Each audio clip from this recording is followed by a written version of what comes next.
So in this video, we're going to be looking at a screening form completed by a patient before undergoing an MRI.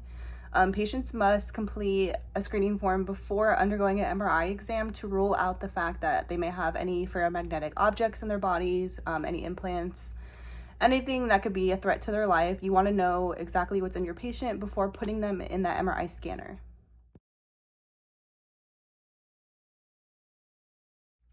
So the first most obvious error on the screening form is the fact that the patient did not even complete it.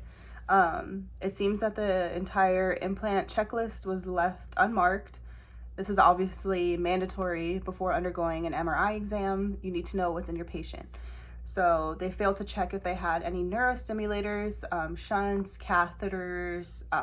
Pretty much the entire implant checklist was left unmarked.